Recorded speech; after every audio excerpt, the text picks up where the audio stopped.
Romans chapter 1, verse number 16. Very familiar verse, especially for Brother Elmer. Romans chapter 1, verse number 16. Walang PH, ha?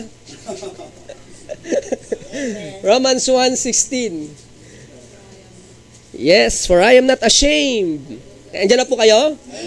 Romans chapter 1, verse number 16. Sabay-sabay po nating basahin. Ready? Read. For I am not ashamed of the gospel of Christ, for it is the power of God unto salvation to everyone that believeth, to the Jew first and also to the Greek. Let's pray po. Ama namin Diyos na dakila at makapangyarihan po sa lahat.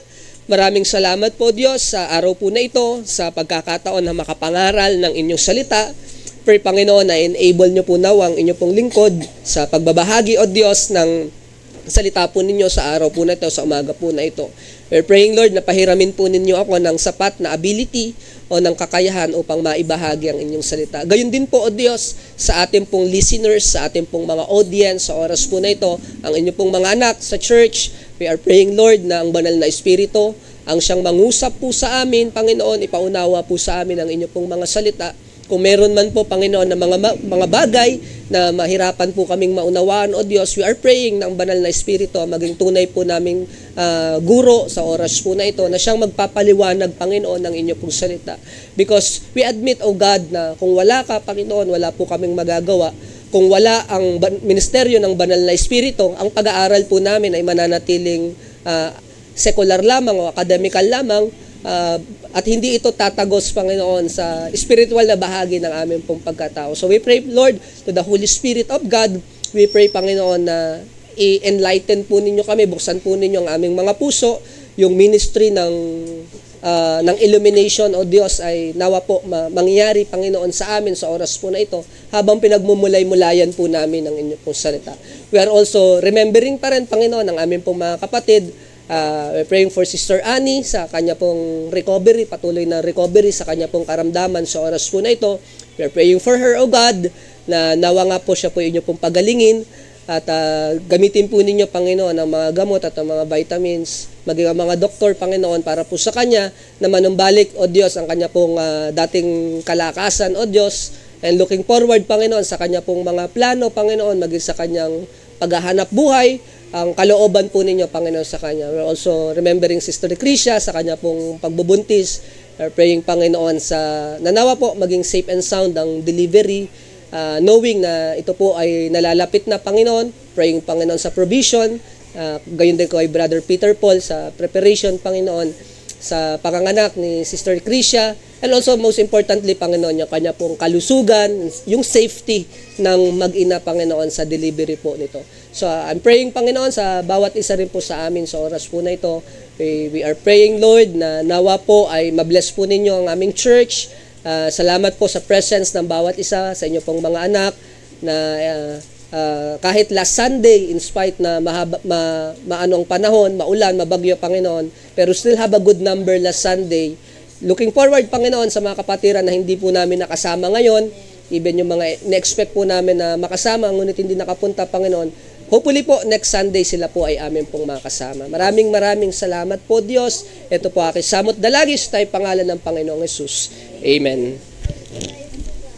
Okay, unashamed of the gospel. Nasa kan ba, bro? Unashamed of the gospel.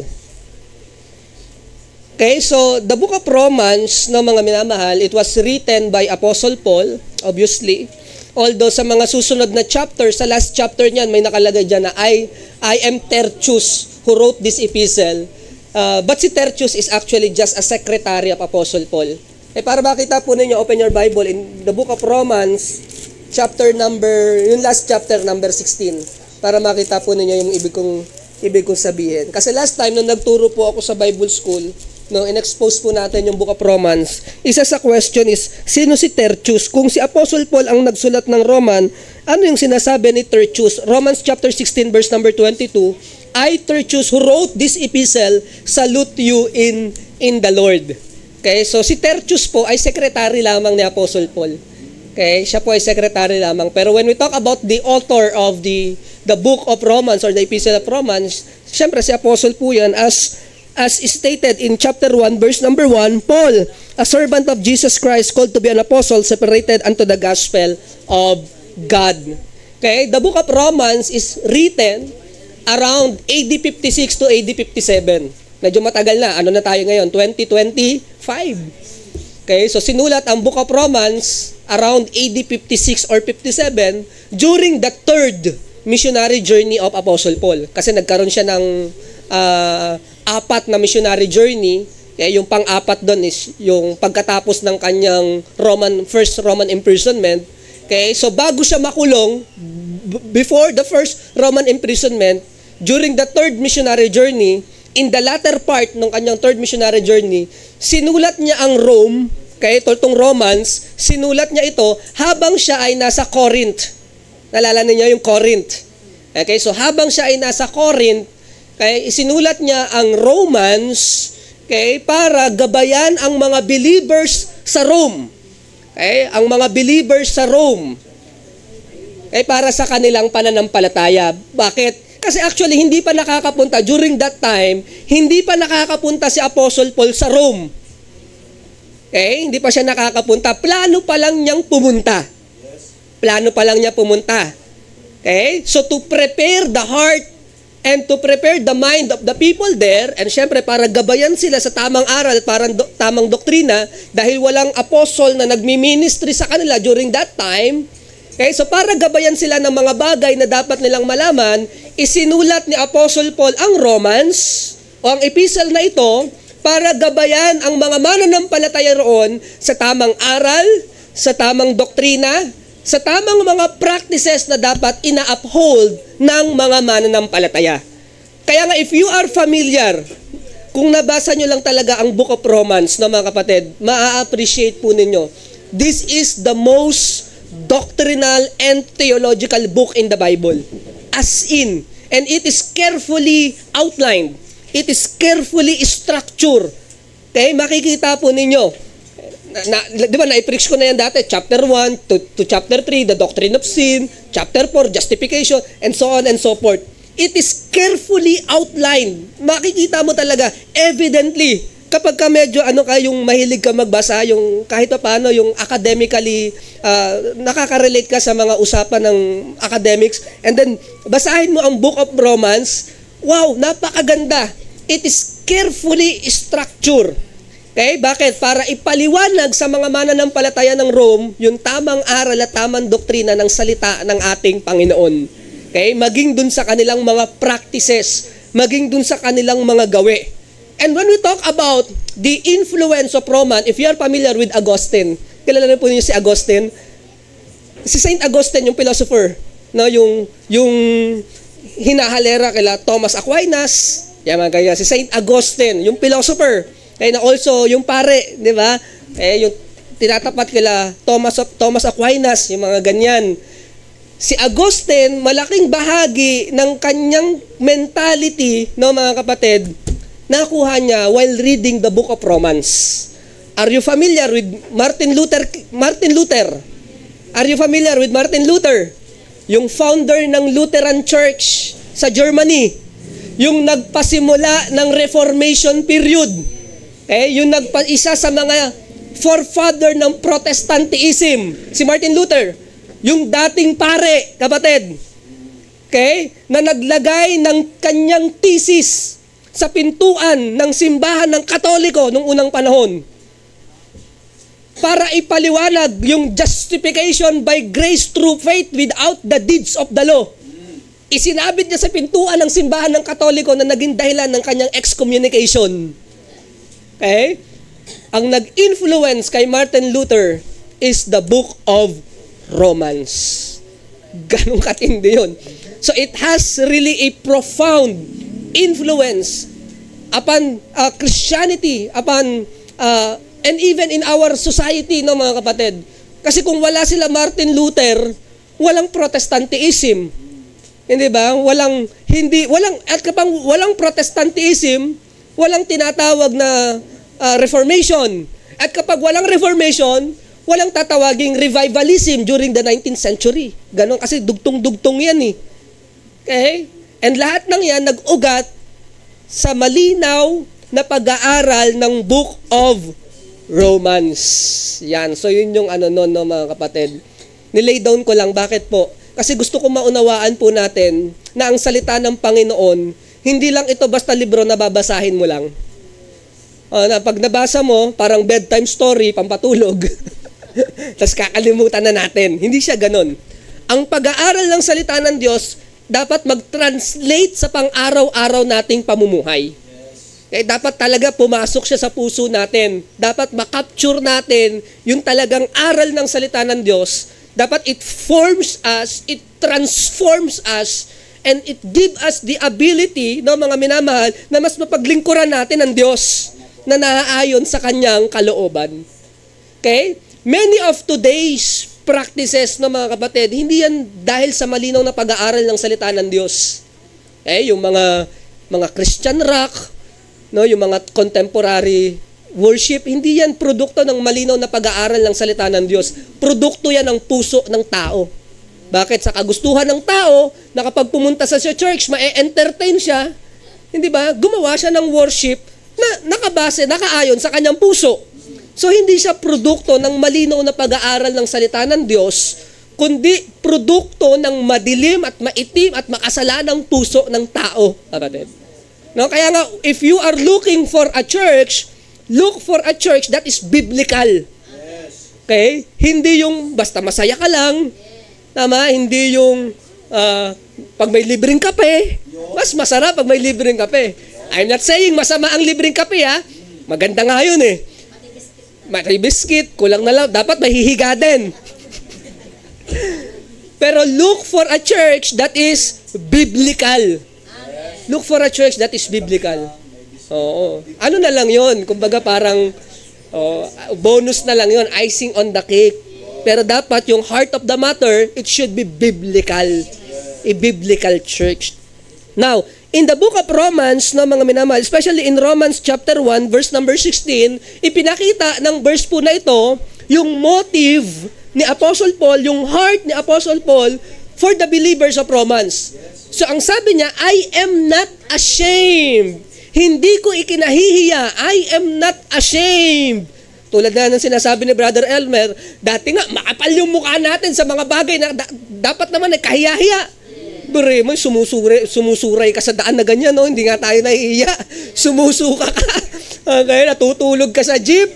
Ang bihira. Hindi ba? Nambabato ka ng bubong ng kapitbahay, hindi natin kinahihiya, eh. Hindi ba? Proud ka pa nun.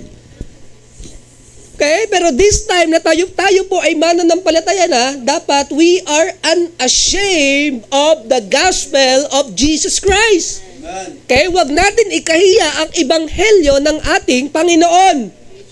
Okay? Huwag mo siyang itatanggi. Huwag mo siyang i-deny. When somebody asks you, Christian ka ba? You say, yes, I am a Christian and I am a Baptist. Okay? Minsan may mga kabataan o kahit tayo na hindi kabataan, no, mga minamahal, kapag tinanong tayo sa office natin o sa school natin, anong religion mo? Ngayon, para hindi kahihiya, anong isasagot? Born again ako. Hindi, sabihin mo sa kanila, you are a Baptist. Okay? I am a Christian and I am a Baptist. Okay? Kapag tinatanong ako kung anong religion ko, I am a Baptist. I am a Bible Bap. I am a Christian. I am a follower of Christ. Okay? Be confident in our identity. Huwag mong itatanggi. Okay? Now, mahihirapan ka niya kapag naghanap ka ng work. Bakit? Kasi alam nila kapag Christian, hindi napasok ng Sunday. Okay? Alam nila yon. Alam ng mga HR yan. Kapag Christian yan, hindi yan napasok ng Sunday. Huwag mong tanggapin sa trabaho yan. Okay? Ang hinahanap nila ano? Catholic. Yeah. Okay? Oo, kasi kahit anong araw mo papasukin, okay lang. Pero pag nalaman ng HR, ako, Baptist yan, Christian yan. Sigurado ako, hindi papasok ng Sunday yan. Oh. Kaya nga dapat, di ba, wag natin ikahiya. Okay? Ang salita ng Panginoon, wag natin ikahiya ang ating pagkakakinanlan. So this morning, I have a couple of points na mga minamahal sa umaga po na ito. Number 1. Okay? Number 1. The courage of the believers. That's number 1. Bakit? I am not ashamed. The courage of the believers. Number 2, the content of the gospel. I am not ashamed of the gospel of Christ. Number 3, the capacity of the message. The capacity of the message, for it is the power of God. Okay? And the condition of salvation to everyone that believeth, to the Jew first and also to the Greek. So this morning, mga minamahal, let us expose the message of Romans chapter 1, verse number 16. Yun ang pag-uusapan po natin sa umaga po na ito. Number 1, the courage of the believers. Ano bang ibig sabihin ni Apostle Paul when he says, "And I am not ashamed, I am unashamed of the gospel of Jesus"? Okay? Number 1, it is a bold confidence. Okay? Bold confidence. It is a courageous message. Bakit? Bakit kinakailangan may katapangan nung unang panahon kapag ibabahagi mo ang salita ng Diyos? Bakit po? Kasi nung unang panahon, kapag nalaman na ikaw ay Christian, okay, ikaw ay pagtatawanan, ikaw ay ipe-persecute, ito'y nangangahulugan ng suffering and rejection. Bakit? Para sa mga Hudyo, ikaw ay tampalasan. Okay? Para naman sa mga Greek at mga Roman, ang gospel ay kamangmangan. Diba? Nung unang panahon, ang mga Hudyo, ang tingin nila sa mga Christian, mga kapatid, mga kulto. Kaya yun ang tingin nila sa mga Christian. Bakit? Ito yung mga Jewish people na tumaliwas sa aral ng Old Testament, na nagtayo ng sarili nilang grupo. Yun ang tingin ng mga Jew sa mga Christian noong unang panahon. Ang tingin naman ng mga Romans, ng mga Greek, sa mga Christian, dahil naniniwala tayo sa resurrection, at yung Savior natin ay karpintero lamang, naniniwala sila na ang Christianity ito ay kamangmangan. Okay? During that time, ang isang tao, kapag ang isang tao ipinako sa krus, no mga kapatid, yun ay kahiya-hiya. Yes. Bakit? Ang ipinapako lang sa krus, magnanakaw, rebelde, gumawa ng mga karumal-dumal na krimen. Yun ang ipinapako sa krus. And yet, Christians proclaim that their Savior died on the cross. Kaya para sa mga Roman, isang malaking kamangmangan yan. Isang malaking iskandalo yan para sa mga Romano nung unang panahon. Okay? Yung mga mananampalataya para sa mga Hudyo, mga kulto ang mga yan. Okay? Yan yung mga tumaliwas sa aral ng Old Testament. And yet, in spite of that, kapatid, in spite of that, Apostle Paul confidently and boldly say, "For I am not ashamed of the gospel of Christ." He is not ashamed. Okay? It doesn't matter na kung yung kanyang identification, it matters that, na it means that, it means rejection, it means mockery, it means everything. It doesn't matter. He is unashamed of the gospel of Christ. Sa atin, pagtatawanan lang tayo pag nalaman na Christian. Christian yan, pastor, attorney, hindi ba? Kapag ka naglalakad ang isang Kristyano, nakita maganda ang bihis. Kanina lang nakaranas ako, Sister Arnie, ng persecution. Pero mo sinabihan ako, pastor, para kang young people. Wow! Persecution, na-persecute agad ako. Joke.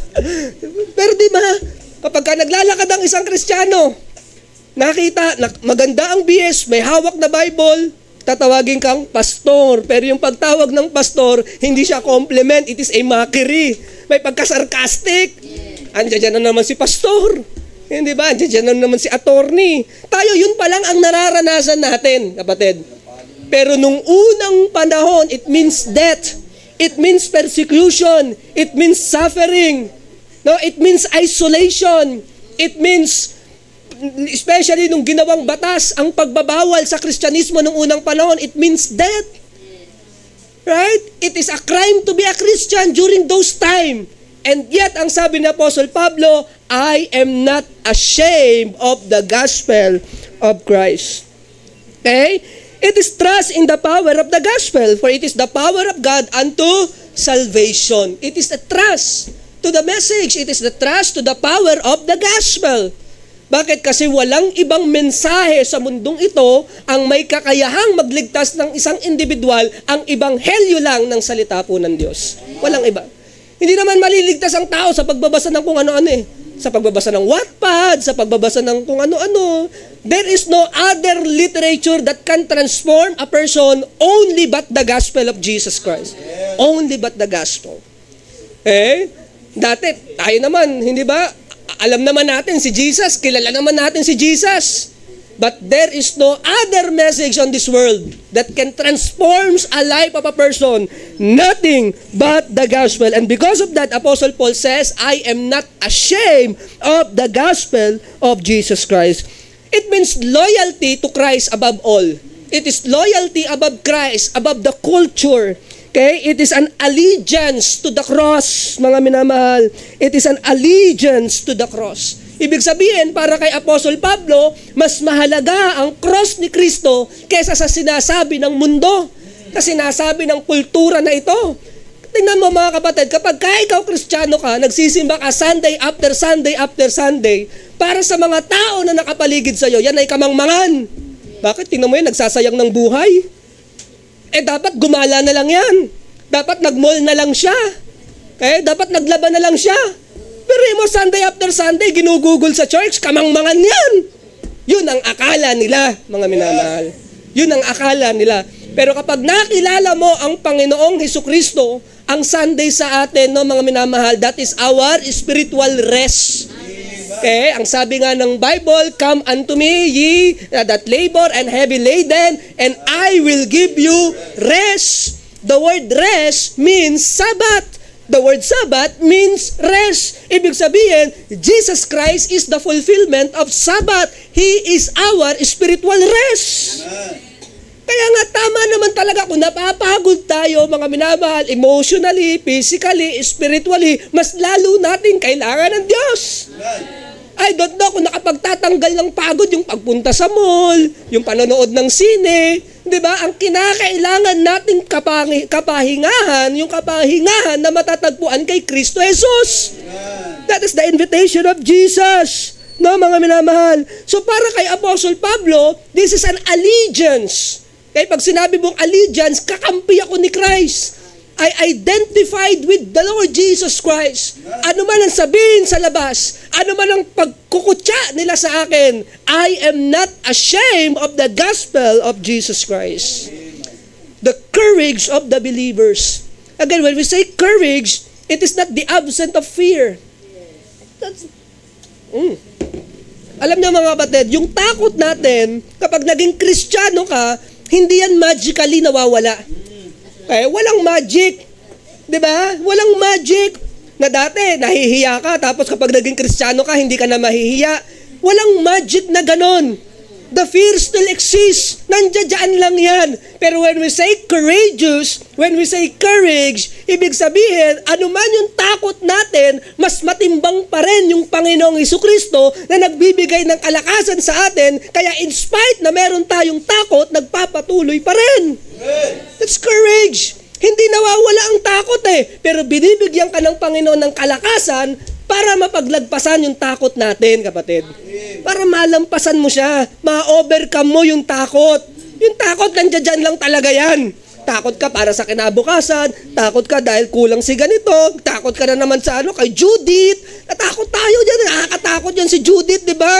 Kaya yung nagkaroon ng Halloween costume, yung pinaka-nakakatakot, ang isinuot yung mga bill ng Meralco, bill ng Maynila, nakakatakot talaga yan. Kaya lalo kapag nagte-text na yung mga attorney, ganito ako si attorney, ako yung representative ng PLDT, yung di ba may mga nagte-text, nakakatakot talaga yan.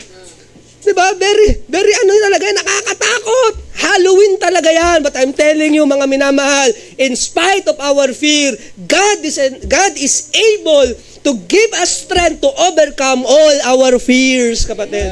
God is able. Sometimes nahihiya tayo i-share ang gospel. Bakit? Kasi baka mayaman yan.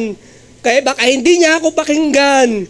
Diba? Ako isang hamak na ganito lamang, but I'm telling you, God is able and enable you to fulfill His calling upon your life. God is able, kapatid. Courage of the believers. Courage. Okay? Nung unang panahon, Christians is viewed as suspicious. Suspicious ang mga mananampalataya para sa iba. Alam nyo ba, did you know that during those time, Kapag Christian ka, ang tawag sa'yo ng Roman citizen, atheist. Ha? Bakit? Oo. Nung unang panahon, ang tawag sa mga Christian, mga atheist. Bakit? Hindi naniniwala sa Diyos yung mga yan. Bakit? Kasi wala silang inanyo ang bagay na niluluhuran. Ibig sabihin tayo yung kakaiba nung unang panahon. We are suspicious. Kaya nga nung sinunog ni Nero yung Rome, hindi ba? Dahil gumagawa siya ng tula o kanta, isinisi ni Nero sa mga mananampalataya. Bakit? Dahil naniniwala tayo na sa muling pagbabalik ni Christ, magugunaw ang mundo sa pamamagitan ng apoy. Sinamantala ni Nero yon. Sinunog niya yung Rome at ibinintang sa mga Kristiyano, kapatid. Okay? Kaya nagkaroon ng another wave of persecution. Kaya hinuli si Apostle Paul, hinuli si Apostle Peter, hinuli ang mga mananampalataya. Apostle Paul got beheaded, pinugutan siya ng ulo. Apostle Peter was crucified upside down, na nakabaliktad.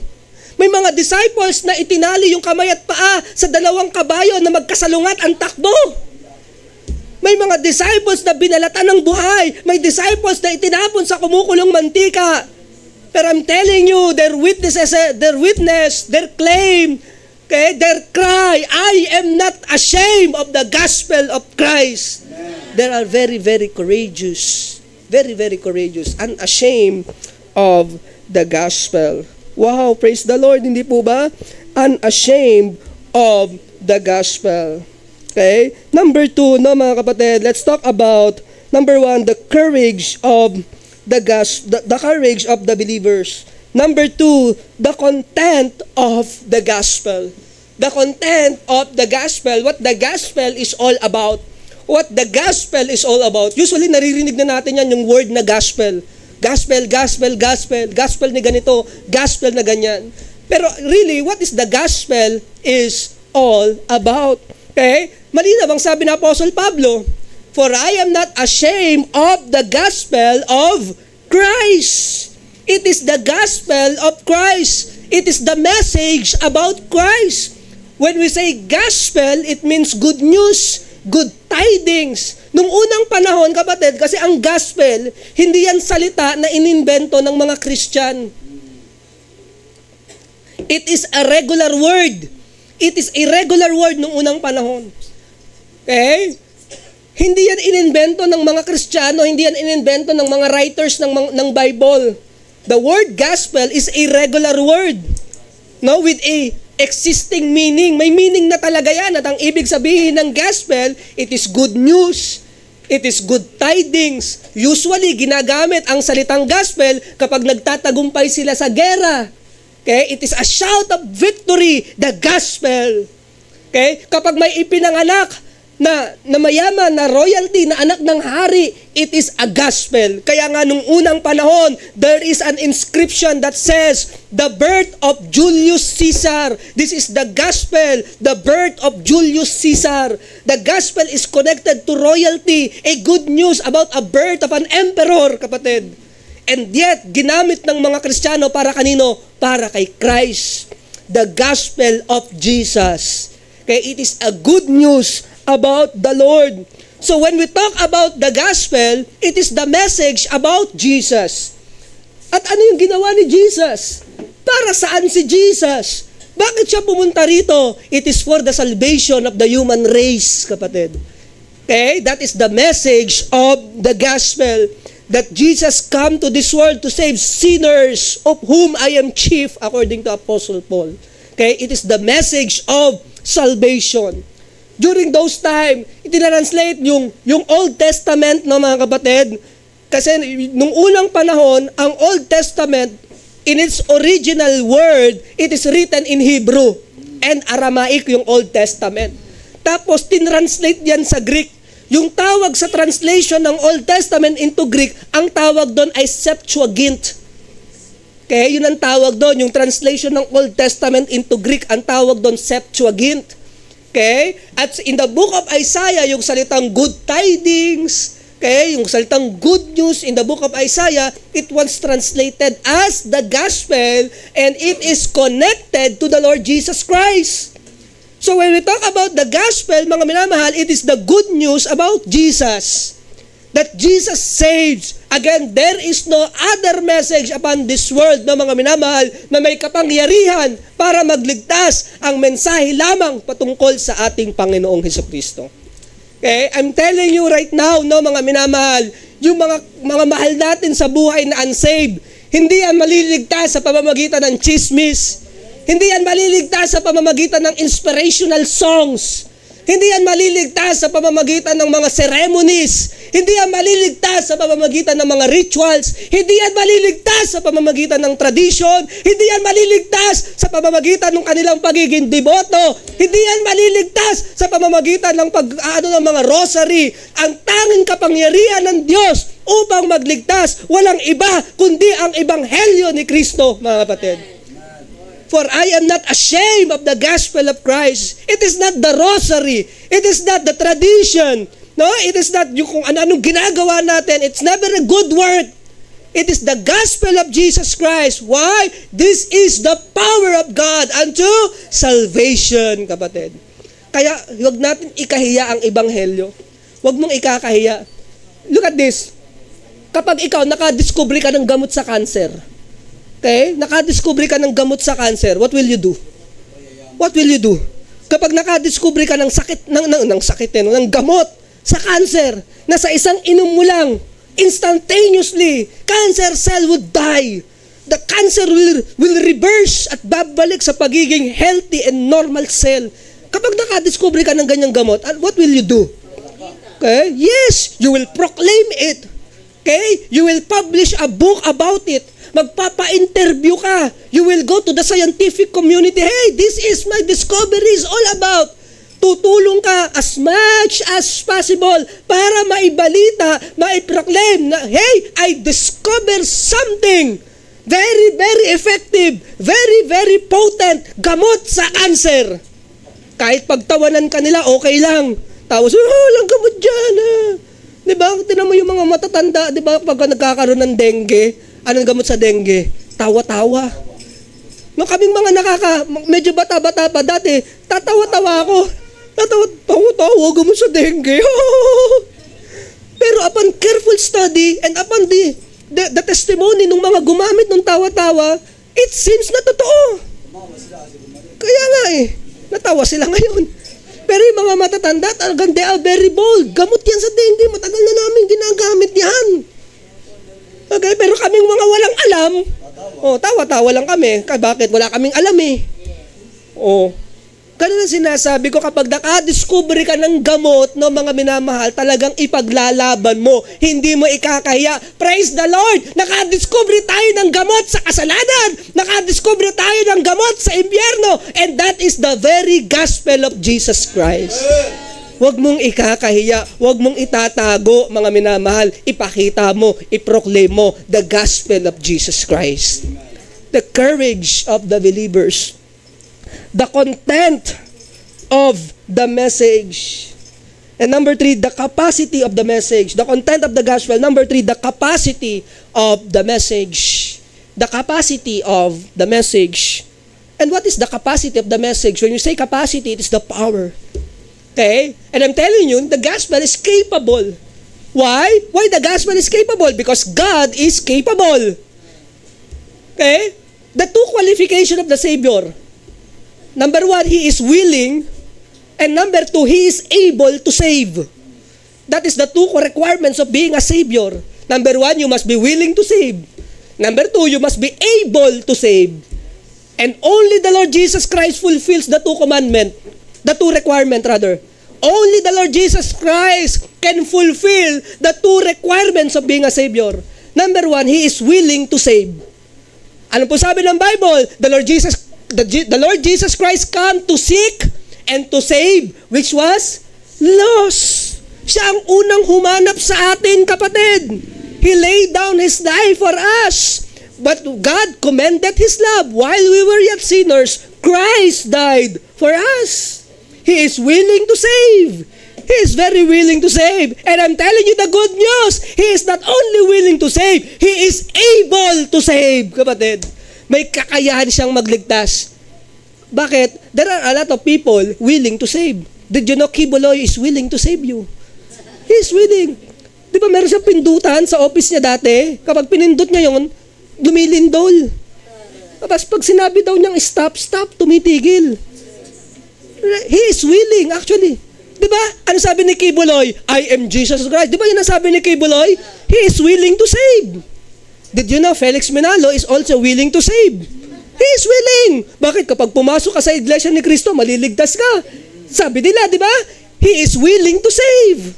And did you know the Pope is also willing to save? Right? Willing to save. He is willing to save. Pastor Ronald also willing to save. Kung may kakayahan lang ako, ililigtas ko kayo eh. Di ba? I am willing to save. But the question is, are we able to save you? May kakayahan ba kami? Wala. Only Jesus Christ fulfills the two requirements. He is willing to save. And praise the Lord, He is able to save, kapatid. When the Lord Jesus Christ died, according to Hebrews chapter 2, He destroyed the power of devil who has the power over death. Praise the Lord for the victory in Jesus Christ. This is the capacity of the message. This is the power of the message. And the Bible says, in Matthew chapter 28, 18 to 20, anong sabi ng Panginoon? All power is given unto me. All power. It means, mga minamahal, the word power there, in Matthew chapter 28, on verse number 18, the word power there is the Greek word exousia. Exousia, it means authority.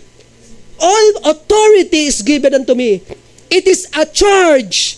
It is a command. All power is given unto me. Go ye therefore, teach all nations, baptizing them in the name of the Father and of the Son and of the Holy Ghost, teaching them to observe all things whatsoever I have commanded you. And lo, I am with you always, even unto the end of the world. Amen. That is a charge, kapatid. That is a commandment. That is the last will and testament of the Lord Jesus Christ before He ascended to heaven. Bago Siya bumalik ng langit, binigyan niya ng authority ang church, ang mga believer, to proclaim what? To proclaim the gospel, mga minamahal. To proclaim the gospel. And what is the gospel? The message that Jesus saves. Acts chapter 1, verse number 8, but ye shall receive power. After that, the Holy Ghost is come upon you, and you shall be witnesses unto me, both in Jerusalem, Judea, Samaria, and unto the uttermost part of the earth. You look at that, the word power. Okay? The capacity of the gospel, for this is the power of God unto salvation to everyone that believeth, to the Jew first, and also to the Greek. That message is powerful because it comes from God, kapatid. It has more authority. Lately, nababasa ko ng mga minamahal, nakakalungkot, kapatid. Nakakalungkot. Bakit? Yung mga mananampalataya sa Nigeria, they are being killed. Minamassacre sila. Mga pastor, binabaril, pinupugutan ng ulo. Mga churches, mga building ng mga church, sinusunog. Sa Nigeria, even in this moment, mga kapatid, at this moment, pero hindi binabalita sa mainstream. Hindi binabalita. Pero all around the social media, it is happening. Pinapakita. Okay? And our brethren in Nigeria, they are asking for prayer. They are asking for help. Sana may mag-intervene. Ang tanging political leader na nagsalita against that is Donald Trump. Siya lang ang tanging political leader na nagsalita. Against what? Against the genocide that is happening in Nigeria. You look at that. Pero when you look at ang laban ng Israel sa Palestine, very mainstream. Very mainstream. Makikita nyo yung imbalance. Makikita nyo? Bakit? Kaaway kasi ng Diyos yung mga nakaupo, kapatid. Kaya yung mga karahasan against sa Christian, binablock. Hindi ba? Pero yung seemingly injustices na nararanasan ng iba, yun ang sinasabi na injustices. You look at that, no, mga kapatid.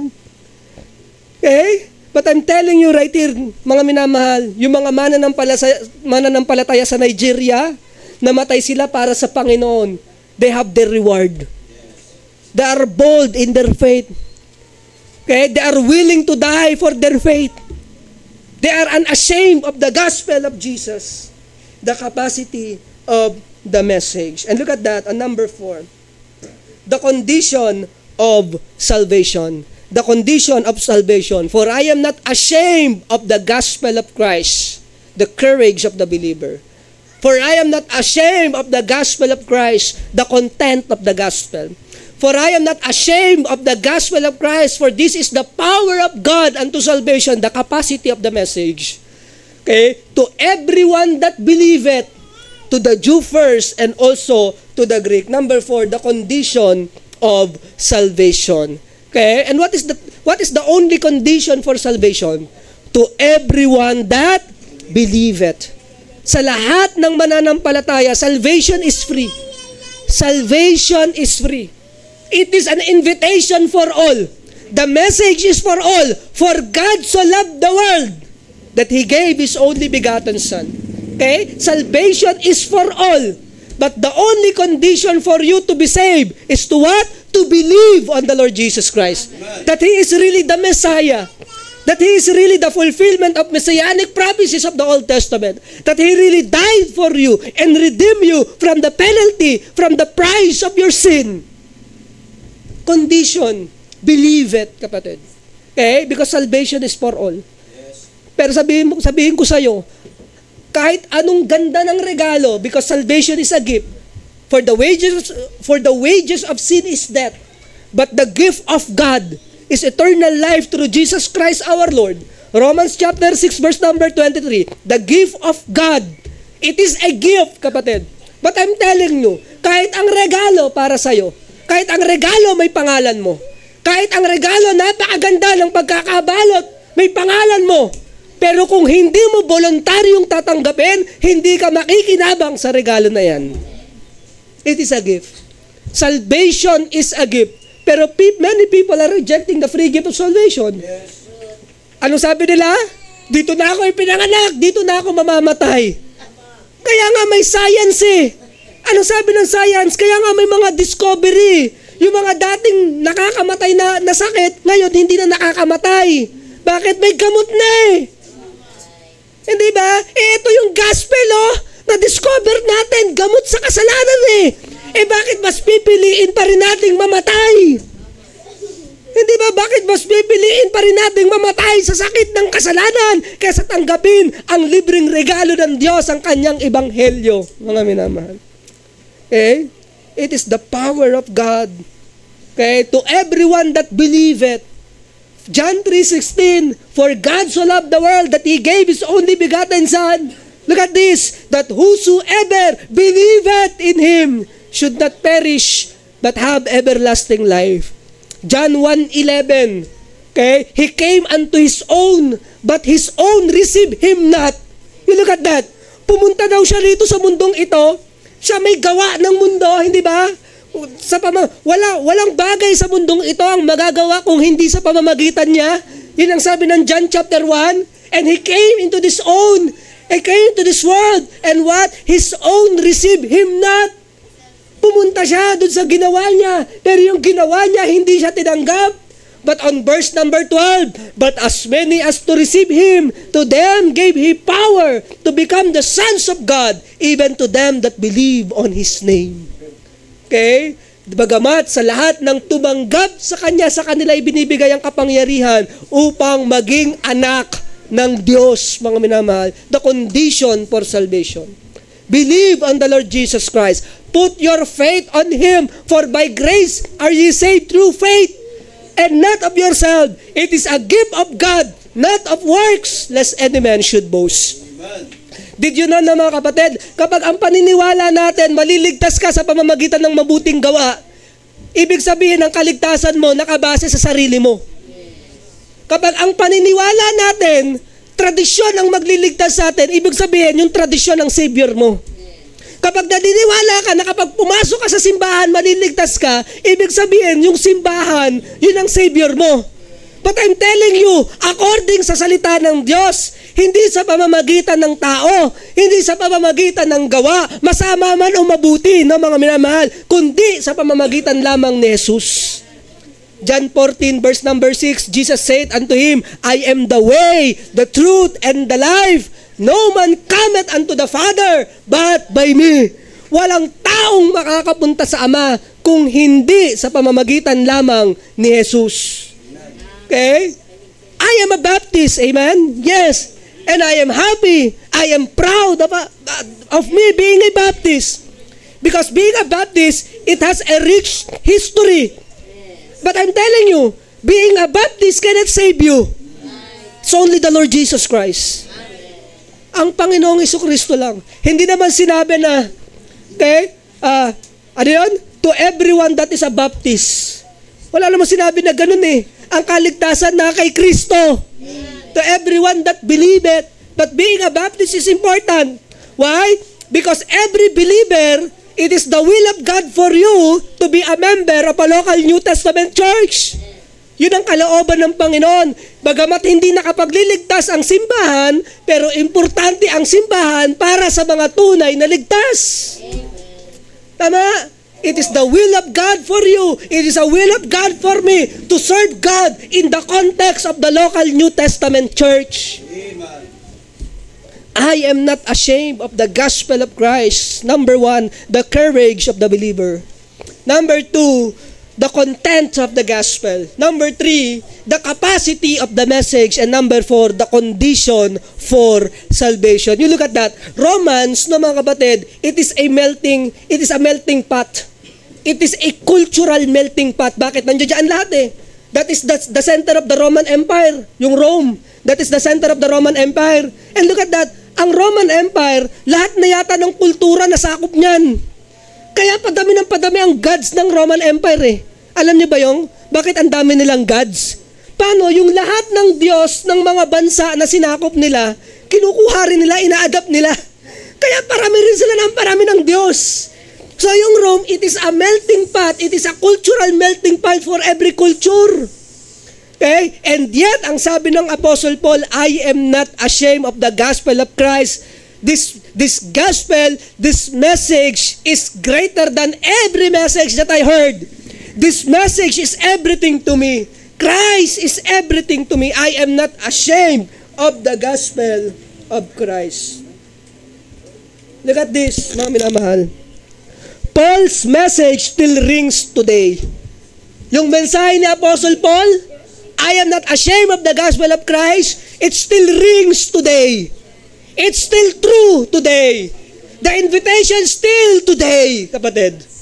But the question is, we as modern day believers, 2,000 years away from the life of Apostle Paul, we have the very same message. But the question is, do we still have the same response? I am not ashamed of the gospel of Christ. Mga minamahal, let us not be ashamed. Let us be unashamed of our mission. Let us be unashamed of our testimony. Kahit tinatawanan ka ng office mate mo, huwag kang mahiya na tawagin kang Kristiyano. Para si Brother Peter, di ba, nung Friday, nakabarong yan, Brad. Kasi siya preacher pumasok yan na nakabarong. Tinawag na siya ng kung ano-ano, pastor, attorney. Okay lang yun. Diba? Kasi naman tawagin kang addict, rugby boy, prostitute. Diba? Mas okay nang tawagin kang ganon. Diba? Although merong halong sarcastic yon, sarcasm, may halong pangungutya, okay lang. Huwag natin ikahiya ang salita ng Panginoon. Kapag meron tayo nakita na mga dati nating kumpare, na dati kasama natin sa mga bagay na hindi maganda, diba? Yung dating magkakaakbay tayo, sumusuray sa daan. No? Ngayon, diretso na ang lakad mo, may hawak ka bang Bible, huwag mong ikahiya ang ebanghelyo ng Diyos. Huwag mo ikakahiya. Diba? Huwag mo ikakahiya ang kalinisan ng salita ng Panginoon. Yung mga marumi ang dapat mahiya sa malinis, kapatid. Okay? Yung karumihan dapat ang mahiya. Diba? Yung kasalanan dapat ang mahiya. Yung corruption dapat ang mahiya. Pero yung paggawa ng tama, hindi dapat natin ikahiya, mga minamahal. Okay? Pero mo, nagnanakaw ng bilyon, di nahiya. Sila dapat ang mahiya, kapatid. Oo, ito tayo napunta ron. Kasi ngayon, baliktad na. Kung sino yung gumagawa ng mga karumal-dumal, sila pa makapal. Diba? dapat tayo mga mananampalataya, wag natin ikahiya ang salita ng Diyos. Wag mo ikakahiya. Kahit pinagtatawanan ka ng mga yan, bari mo, sila na nga nakatapak ng tae eh. Tayo pa mahiya. Sila dapat mahiya. Hindi ba? Sila dapat ang mahiya sa mga bagay na mali. Yung mga mananampalataya, dapat maging confident tayo sa paggawa ng naaayon sa kalooban ng Panginoon. Oh, pasimba-simba ka. Paano naman? Kung baliktan, ikaw nga pabahay-bahay lang eh. Ikaw nga painom-inom lang eh. Baliktarin natin, anong mas maigi? Magsimba o mag-inom? Diba? Diba? Anong mas maigi? May mga tanungan, ilan na chicks mo? Hindi nakakamacho yan. Diba? May mga ganong tanungan yan sa mga opisina, sa mga trabaho, pre. Ilan na chicks mo? Diba? Ganon. Sila dapat ang mahiya. Diba? Let us do what is right. I am not ashamed of the gospel of Jesus. Okay? Amen po? Amen. Praise the Lord. Okay, so alam nyo na mga kapatid, blessing, diba? Na ipaglaban ang salita ng Panginoon. Blessing. It is a blessing to be a soldier of Jesus. Praise the Lord. Kaya isang malaking karangalan ang maging sundalo ni Kristo. Wag na wag natin ikakahiya. Isang malaking karangalan ang maging ambassador ni Kristo. Isang malaking karangalan ang maging representative ni Christ sa mundong ito, kapatid. Kung ako siguro, magkaroon ako ng di ba? Nauso dati, kapatid, ewan ko kung familiar kayo, nauso yung chaplain. Kaya yung may mga ranking ka rito na general. Kaya kahit hindi general, kasi may mga chaplain nung unang panahon nauso yun. Okay? Kahit hindi naman talaga pulis, pag sumakay ng LRT, ng tinatawag na general. Okay? And the people are very happy, they are very proud. Pero, na-realize natin, mga minamahal, mas maigi na tayo, na mga minamahal, representative ni Kristo. Ako, mayabang din ako, yung telling nyo. Lalo dati, nung unang panahon, kapag tinatanong ako, kasi kami nila, Peter, si Brother Peter Paul, si John Paul, meron pa ba ako naiwan? Mga taugama kami. Mga 3 skillion kami. Ako, mayabang ako. Napakayabang ko. Pag tinanong ako, anong chapter mo? Sasabihin ko talaga, San Pedro College of Business Administration. Senyores ako. Okay? Senyores ako eh. Yan ang inaano ko. Mayabang ako talaga. Kapag tinatanong ako dati, senyores ako. Kayo mga TYM. Mga junior lang kayo. Ako, senyores ako.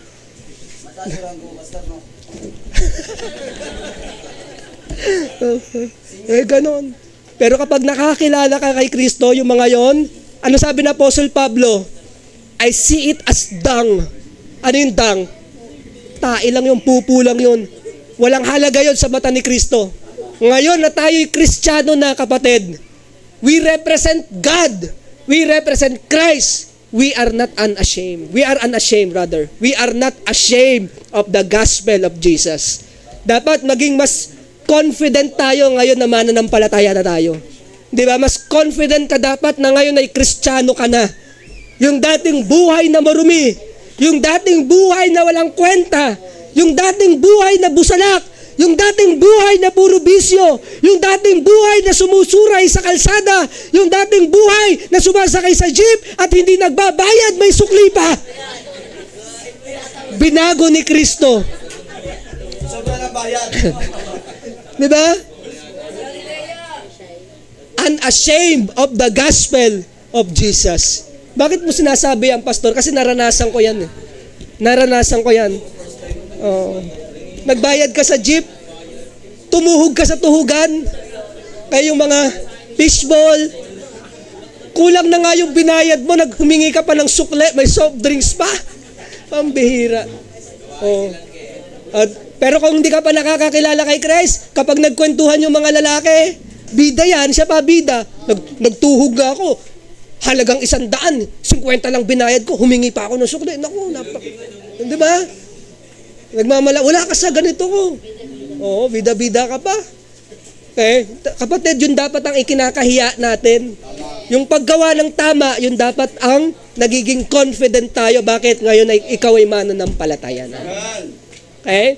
So yun lamang po ang message natin sa umaga po na ito. Unashamed of the gospel of Jesus.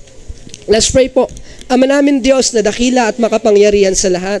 Maraming salamat po, Panginoon, sa message na amin pong natunghayan sa oras po na ito. Indeed, Lord, we should be unashamed of the gospel. And we should be ashamed of sin, ashamed of wrongdoings. Yun dapat ang mga bagay na kinakahiya po na yung kawalan ng katapatan, pandaraya, pandoloko, corruption. Yun dapat ang ikinakahiya namin. Nahihiya dapat kaming gumawa ng hindi maganda sa kapwa. Yung mga pananalita na hindi maganda, katulad ng pagmumura, mga kabastusan, yun dapat yung mga ikinakahiya po namin. Pero yung paggawa ng tama, lalo't higit ang pangangaral ng ebanghelyo, hindi dapat namin kinakahiya. Yung kasuotan namin bilang mananampalataya, hindi dapat namin kinakahiya, Lord. Lalo't higit yung matawag po kaming follower of Christ, hindi dapat namin ikahiya. Kaya Panginoon, sa buhay po na ito, bagamat ang mundo namin, baliktad kasi yung kanilang pamantayan. Baliktad yung pamantayan ng mundong ito. Kung ano yung masama, yun ang pinupunyagi, yun ang ikinagagalak, yun ang ikinatutuwa. Pero kung ano yung mabuti at kaaya-aya sa inyong harapan, yun ang parang pinandidirihan ng mundo. Lord, give us the wisdom, O God. Give us the wisdom na ma-identify namin kung ano yung mga bagay na tama at kung anong mali. Help us, Lord, to draw the line between good and evil so we can follow what is good and is true or avoid which is evil in your sight. So, Lord, help us. Help us. Naman po, bigyan niyo po kami ng malinaw na perception pagdating po sa mga bagay po na yun. Lord, help us to be unashamed of the gospel. Minsan, nahihiya kaming ibahagi niyo po salita for so many reasons. Maaring nararamdaman namin na adequate pa kami, hindi pa sapat yung aming nalalaman. O maaring dahil, syempre, ito yung mga dati naming nakasama. Mga dating kasama sa kalokohan. Pero Lord, help us to be bold. Help us to be confident sa inyong salita. After all, hindi naman kami ang nagliligtas eh. Ang kailangan lang nila sa amin, yung marinig ang ebanghelyo, yung marinig ang message. And ang decision nasa tao naman. So Lord, help us. Help us, Lord, to really stand for you. Help us, Lord, to obey you. Help us, Lord, to follow your lead. Help us, O God. Help us.